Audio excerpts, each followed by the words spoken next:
ओम शांति। 22 जनवरी 2024। बाबा के महावाक्य। मीठे बच्चे, तुम्हें संपूर्ण पावन बनना है, इसलिए कभी किसको दुख नहीं दो। कर्मेंद्रियों से कोई विकर्म न हो, सदा बाप के फरमान पर चलते रहो। प्रश्न: पत्थर से पारस बनने की युक्ति क्या है?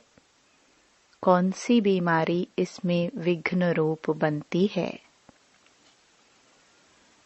उत्तर: पत्थर से पारस बनने के लिए पूरा नारायणी नशा चाहिए। देह अभिमान टूटा हुआ हो। यह देह अभिमान ही कड़े ते कड़ी बीमारी है। जब तक देही अभिमानी नहीं, तब तक पारस नहीं बन सकते। पारस बनने वाले ही बाप के मददगार बन सकते हैं। दूसरा, सर्विस भी तुम्हारी बुद्धि को सोने का बना देगी। इसके लिए पढ़ाई पर पूरा अटेंशन चाहिए। ओम शांति। रूहानी बच्चों प्रति रूहानी बाप सावधान देते हैं कि बच्चे अपने को संगमयुगी समझो। सतयुगी तो नहीं समझेंगे। तुम ब्राह्मण ही अपने को संगमयुगी समझेंगे, और तो सभी अपने को कलयुगी समझेंगे। बहुत फर्क है सतयुग और कलयुग, स्वर्गवासी व नरकवासी। तुम तो न स्वर्गवासी हो न नरकवासी हो, तुम हो पुरुषोत्तम संगमवासी। इस संगम युग को तुम ब्राह्मण ही जानते हो और कोई नहीं जानते। तुम भल जानते भी हो, परंतु भूल जाते हो। अब मनुष्यों को कैसे समझाए? वे तो रावण की जंजीरों में फंसे हुए हैं। राम राज्य तो है नहीं, रावण को जलाते रहते हैं। इससे सिद्ध है कि रावण राज्य है। राम राज्य क्या है और रावण राज्य क्या है, यह भी तुम समझते हो नंबरवार। बाप आते हैं संगम युग पर, तो यह भेंट भी अभी की जाती है, सतयुग और कलयुग की। कलयुग में रहने वालों को नरकवासी, सतयुग में रहने वालों को स्वर्गवासी कहा जाता है। स्वर्गवासी को पावन, नरकवासी को पतित कहा जाता है। तुम्हारी तो बात ही निराली है, तो तुम इस पुरुषोत्तम संगम युग को जानते हो। तुम समझते हो हम ब्राह्मण हैं। वर्णों वाला चित्र भी बहुत अच्छा है, इस पर भी तुम समझा सकते हो। कॉन्ट्रास्ट बताना चाहिए। जो मनुष्य अपने को नरकवासी, पतित, कंगाल समझे, लिखना चाहिए। अब यह पुरानी कलयुगी दुनिया है। सतयुग स्वर्ग नई दुनिया है। तुम नरकवासी हो या स्वर्गवासी, तुम देवता हो या असुर, ऐसे तो कोई नहीं कहेंगे कि हम स्वर्गवासी हैं। कई ऐसे समझते हैं हम तो स्वर्ग में बैठे हैं। अरे, यह तो नरक है ना, सतयुग है कहाँ? यह रावण राज्य है। तब तो रावण को जलाते हैं। उन्हों के पास भी कितने जवाब होते हैं। सर्वव्यापी पर भी कितने डिबेट करते हैं। तुम बच्चे तो एकदम क्लियर पूछते हो। अब नई दुनिया है या पुरानी दुनिया, ऐसा क्लियर कॉन्ट्रास्ट बताना है। इसमें बहुत ब्रेन चाहिए। ऐसा युक्ति से लिखना चाहिए जो मनुष्य अपने से पूछे कि मैं नरकवासी हूँ या स्वर्गवासी। यह पुरानी दुनिया है या नई दुनिया है? यह राम राज्य है या रावण राज्य है? हम पुरानी कलयुगी दुनिया के रहवासी हैं या नई दुनिया के वासी हैं? हिंदी में लिखकर फिर अंग्रेजी गुजराती में ट्रांसलेट करे तो मनुष्य अपने से पूछे कि हम कहाँ के रहवासी हैं। कोई शरीर छोड़ते हैं तो कहते हैं स्वर्ग पधारा, लेकिन स्वर्ग अभी है कहाँ? अभी तो कलयुग है। जरूर पुनर्जन्म भी यहाँ ही लेंगे ना। स्वर्ग तो सतयुग को कहा जाता है, वहाँ अभी कैसे जाएंगे? यह सब विचार सागर मंथन करने की बातें हैं। ऐसे क्लियर कॉन्ट्रास्ट हो, उसमें लिख दो भगवानुवाच। हर एक अपने से पूछे मैं सतयुगी रामराज्य निवासी हूँ या कलयुगी रावण राज्य का निवासी हूँ। तुम ब्राह्मण हो संगमवासी, तुमको तो कोई जानते ही नहीं। तुम हो सबसे न्यारे। तुम सतयुग कलयुग को यथार्थ जानते हो। तुम ही पूछ सकते हो कि तुम विकारी भ्रष्टाचारी हो या निर्विकारी श्रेष्ठाचारी हो। यह तुम्हारा किताब भी बन सकता है। नई नई बातें निकालनी पड़े ना, जिससे मनुष्य समझे कि ईश्वर सर्वव्यापी नहीं है। तुम्हारी यह लिखत देख आप ही अंदर से पूछेंगे। इसको आयरनेज तो सब कहेंगे। सतयुगी डेटी राज्य तो इनको कोई कह न सके।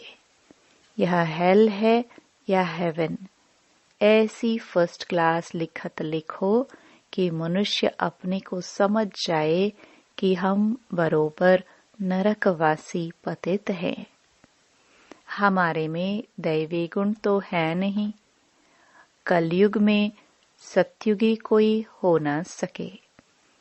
ऐसे विचार सागर मंथन कर लिखना चाहिए। जो ओटे सो अर्जुन। गीता में अर्जुन का नाम दिया है। बाबा कहते हैं यह जो गीता है उसमें आटे में लून नमक है।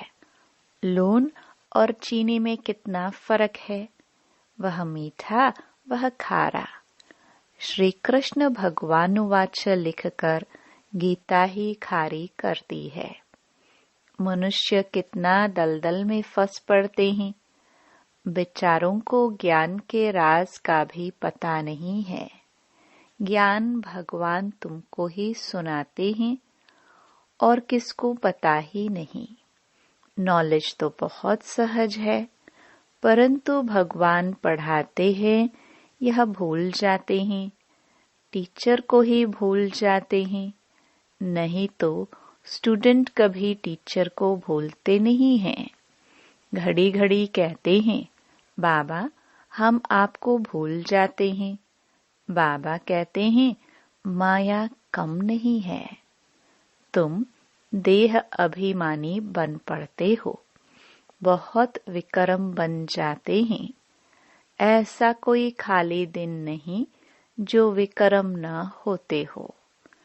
एक मुख्य विक्रम यह करते हो जो बाप के फरमान को ही भूल जाते हो।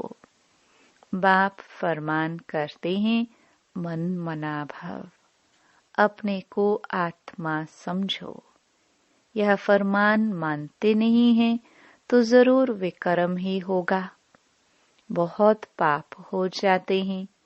बाप का फरमान बहुत सहज भी है तो बहुत कड़ा है। कितना भी माथा मारे फिर भी भूल जाएंगे, क्योंकि आधा कल्प का देह अभिमान है ना।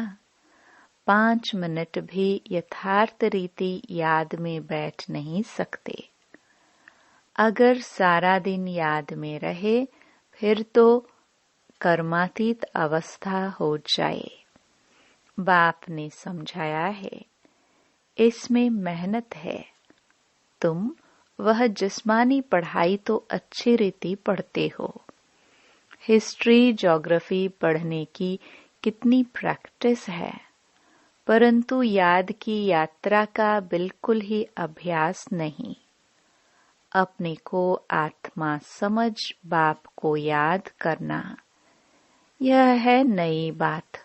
विवेक कहता है, ऐसे बाप को तो अच्छी रीति याद करना चाहिए। थोड़ा टाइम निकाल रोटी टुकड़ा खाते हैं, वह भी बाबा की याद में। जितना याद में रहेंगे उतना पावन बनेंगे। ऐसे बहुत बच्चे हैं जिनके पास इतने पैसे हैं जो ब्याज मिलता रहे। बाप को याद करते रोटी टुकड़ा खाते रहे बस, परंतु माया याद करने नहीं देती। कल्प पहले जिसने जितना पुरुषार्थ किया है उतना ही करेंगे। टाइम लगता है। कोई जल्दी दौड़ी लगाकर पहुंच जाए, यह हो ना सके। इसमें तो 2 बाप हैं। बेहद के बाप को अपना शरीर है नहीं, वह इनमें प्रवेश होकर बात करते हैं, तो बाप की श्रीमत पर चलना चाहिए। बाप बच्चों को यह श्रीमत देते हैं कि देह सहित सब धर्म छोड़ अपने को आत्मा समझो। तुम पवित्र आए थे। 84 जन्म लेते लेते तुम्हारी आत्मा पतित बनी है। अब पावन बनने के लिए श्रीमत पर चलो। तब बाप गारंटी करते हैं, तुम्हारे पाप कट जाएंगे, तुम्हारी आत्मा कंचन बन जाएगी। फिर वहां देह भी कंचन मिलेगी। जो इस कुल का होगा वह तुम्हारी बातें सुनकर सोच में पड़ जाएगा। कहेगा, तुम्हारी बात तो ठीक है। पावन बनना है तो किसको दुख नहीं देना है। मनसा वाचा कर्मणा पवित्र बनना है। मनसा में तूफान आएंगे। तुम बेहद की बादशाही लेते हो ना। तुम भल सच बताओ व ना बताओ, परंतु बाप खुद कहते हैं, माया के बहुत विकल्प आएंगे, परंतु कर्मेंद्रियों से कभी विक्रम नहीं करना। कर्मेंद्रियों से कोई पाप नहीं करना। तो यह कॉन्ट्रास्ट की बातें अच्छी रीति लिखनी चाहिए। श्री कृष्ण पूरे 84 जन्म लेते हैं और शिव पुनर्जन्म नहीं लेते। वह सर्वगुण संपन्न देवता है। यह तो है ही बाप। तुमने देखा है पांडवों के चित्र कितने बड़े बड़े बनाए हैं। इसका मतलब है कि वह इतनी बड़ी विशाल बुद्धि वाले थे। बुद्धि बड़ी थी, उन्होंने फिर शरीर को बड़ा बना दिया है। तुम्हारी जैसी विशाल बुद्धि और कोई को हो न सके। तुम्हारी है ईश्वरीय बुद्धि। भक्ति में कितने बड़े बड़े चित्र बनाकर पैसे बर्बाद करते हैं। कितने वेद शास्त्र उपनिषद बनाए, कितना खर्चा किया। बाप कहते हैं, तुम कितने पैसे गवाते आए हो। बेहद का बाप उल्हाना देते हैं। तुम फील करते हो बाबा ने पैसे बहुत दिए। राजयोग सिखलाकर राजाओं का राजा बनाया। वह जिस्मानी पढ़ाई पढ़कर बैरिस्टर आदि बनते हैं। फिर उससे कमाई होती है। इसलिए कहा जाता है नॉलेज सोर्स ऑफ इनकम है। यह ईश्वरीय पढ़ाई भी सोर्स ऑफ इनकम है, जिससे बेहद की बादशाही मिलती है।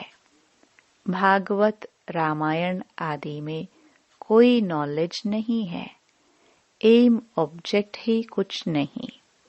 बाप जो नॉलेजफुल है वह बैठ तुम बच्चों को समझाते हैं। यह है बिल्कुल नई पढ़ाई। वह भी कौन पढ़ाते हैं? भगवान नई दुनिया का मालिक बनाने के लिए पढ़ाते हैं। इन लक्ष्मी नारायण ने यह पढ़ाई से ऊंच पद पाया है। कहाँ राजाई, कहाँ प्रजा। कोई की तकदीर खुल जाए तो बेड़ा पार है। स्टूडेंट समझ सकते हैं कि हम पढ़ते हैं फिर पढ़ा सकते हैं, व नहीं। पढ़ाई पर पूरा अटेंशन रखना चाहिए। पत्थर बुद्धि होने के कारण कुछ भी समझते नहीं हैं। तुमको बनना है सोने की बुद्धि। वह उन्हों की बनेगी जो सर्विस में रहेंगे। बैज पर भी किसको समझा सकते हो? बेहद के बाप से बेहद का वर्षा लो। भारत स्वर्ग था ना, कल की बात है। कहाँ 5000 वर्ष की बात, कहाँ लाखों वर्ष की बात। कितना फर्क है। तुम समझाते हो तो भी समझते नहीं हैं, जैसे बिल्कुल ही पत्थर बुद्धि हैं। यह बैज ही तुम्हारे लिए जैसे एक गीता है। इसमें सारी पढ़ाई है। मनुष्य को तो भक्ति मार्ग की गीता ही याद रहती है। अभी तुम जो बाप द्वारा गीता सुनते हो, उससे तुम 21 जन्म के लिए सद्गति को पाते हो। शुरू शुरू में तुमने ही गीता पढ़ी है, पूजा भी तुमने ही शुरू की है। अब पुरुषार्थ कर गरीबों को भक्ति मार्ग की जंजीरों से छुड़ाना है। कोई न कोई को समझाते रहो, उसमें से 1-2 निकलेंगे। अगर 5-6 इकट्ठे आते हैं तो कोशिश कर अलग अलग फॉर्म भराए, अलग अलग समझाना चाहिए। नहीं तो उन्हों में एक भी ऐसा होगा तो औरों को खराब कर देगा। फॉर्म तो जरूर अलग भराओ। 1-2 का देखेंगे भी नहीं तो वह समझ सकेंगे। यह सब युक्तियां चाहिए, तब तुम सक्सेसफुल होते जाएंगे। बाप भी व्यापारी है। जो होशियार होंगे वह अच्छा व्यापार करेंगे। बाप कितना फायदे में ले जाते हैं। झुंड इकट्ठा आए तो बोलो फॉर्म अलग अलग भरना है। अगर सब रिलीजियस माइंड हो तो इकट्ठा बिठाकर पूछना चाहिए, गीता पढ़ी है? देवताओं को मानते हो? बाबा ने कहा है भक्तों को ही सुनाना है। हमारे भक्त और देवताओं के भक्त वह जल्दी समझेंगे। पत्थर को पारस बनाना कोई मासी का घर नहीं है। देह अभिमान कड़े ते कड़ी बहुत गंदी बीमारी है। जब तक देह अभिमान नहीं टूटा है तब तक सुधरना बड़ा मुश्किल है। इसमें तो पूरा नारायणी नशा चाहिए। हम अशरीरी आए, अशरीरी बनकर जाना है। यहाँ क्या रखा है? बाप ने कहा है मुझे याद करो। इसमें ही मेहनत है, बड़ी मंजिल है। चलन से मालूम पड़ता है यह अच्छे मददगार बनेंगे कल्प पहले मिसल। अच्छा, मीठे मीठे सिखिलदे बच्चों प्रति माता पिता बाप दादा का याद प्यार और गुड मॉर्निंग। रूहानी बाप की रूहानी बच्चों को नमस्ते। धारणा के लिए मुख्य सार। पहला, मनसा वाचा कर्मणा पवित्र रहना है। कर्मेंद्रियों से कोई विकर्म न हो, इसकी संभाल करनी है। आत्मा को कंचन बनाने के लिए याद में जरूर रहना है। दूसरा, देह अभिमान की कड़ी बीमारी से छूटने के लिए नारायणी नशे में रहना है। अभ्यास करो, हम अशरीरी आए थे, अब अशरीरी बनकर वापस जाना है। वरदान। योग करने और कराने की योग्यता के साथ साथ प्रयोगी आत्मा भव। बाप दादा ने देखा बच्चे योग करने और कराने दोनों में होशियार हैं, तो जैसे योग करने कराने में योग्य हो, ऐसे प्रयोग करने में योग्य बनो और बनाओ। अभी प्रयोगी जीवन की आवश्यकता है।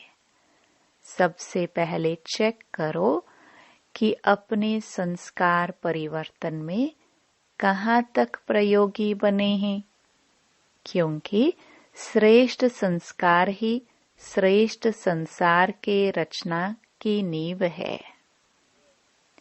अगर नींव मजबूत है तो अन्य सब बातें स्वतः मजबूत हुई पड़ी है। स्लोगन। अनुभवी आत्माएं कभी वायुमंडल व संग के रंग में नहीं आ सकती। अव्यक्ति साइलेंस द्वारा डबल लाइट फरिश्ता स्थिति का अनुभव करो।